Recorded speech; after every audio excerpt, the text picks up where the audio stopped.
Hello, my name is Zach Carper. I am a student at the University of Houston Moore School of Music, and today I will be showing you basic conducting patterns and how to use those with your musical ensembles. Before we get started, we do need to discuss some vocabulary terms, that way you can better understand the concepts that we're talking about in this video.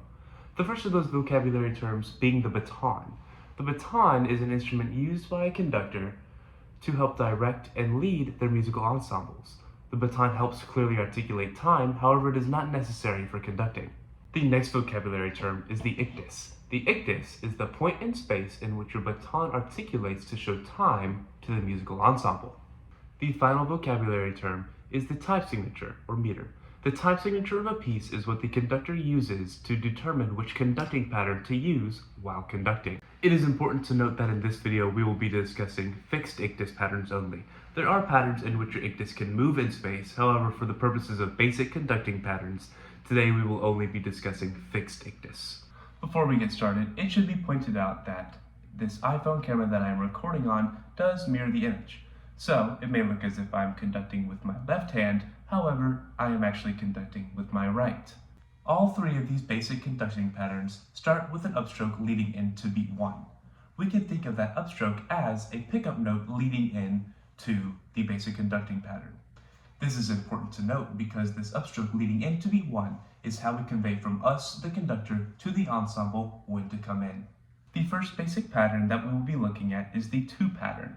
The time signatures that utilize this pattern are as follows: 2/4, 6/8, and cut time. The 2 pattern starts with an upstroke on beat 1. That is beat 1. The next action is an outstroke landing on beat 2. That is beat 2. Putting those together, we get 1, 2. To continue this pattern, we just retrace our steps. We start thinking out, up, out, up, out, up, 1, 2, 1, 2, 3, 4, 5, 6, 1, and 2, and 1. The next pattern that we will be looking at is the 3 pattern. Time signatures that use the 3 pattern are 3/4 and 9/8. The 3 pattern, just like the 2 pattern, starts on an upstroke on beat 1. That is beat 1. Beat 2 of the 3 pattern is also an upstroke, it just goes up less high.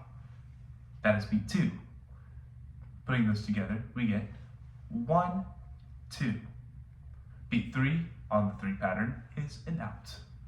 That is beat 3. Putting those together, we get 1, 2, 3, 1.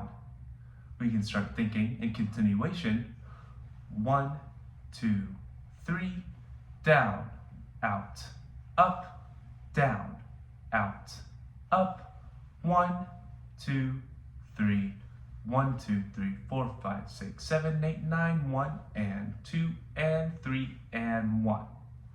The final pattern that we will be discussing is the 4 pattern. Time signatures that use this pattern are 4/4, common time, and 12/8.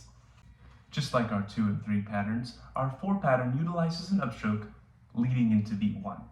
Beat 2 in the 4 pattern is just like the 3 pattern, where we have a smaller upstroke landing on beat 2. Beat 3 in the 4 pattern has us going in towards our body, landing on our ictus for beat 3. Beat 4 is an outward motion, landing on our ictus. This is as follows: 1, 2, 3, 4. To continue this pattern, we turn beat 4 into the upstroke leading into beat 1 of our next measure. 1, 2, 3, 4, down, in, out, up, 1, 2, 3, 4, 5, 6, 7, 8, 9, 10, 11, 12, 1, and 2, and 3, and 4, and. I hope that this video was informative and that you were able to learn a little bit about basic conducting patterns. Once again, my name is Zach Carper, University of Houston Moore School of Music. Go Cougs.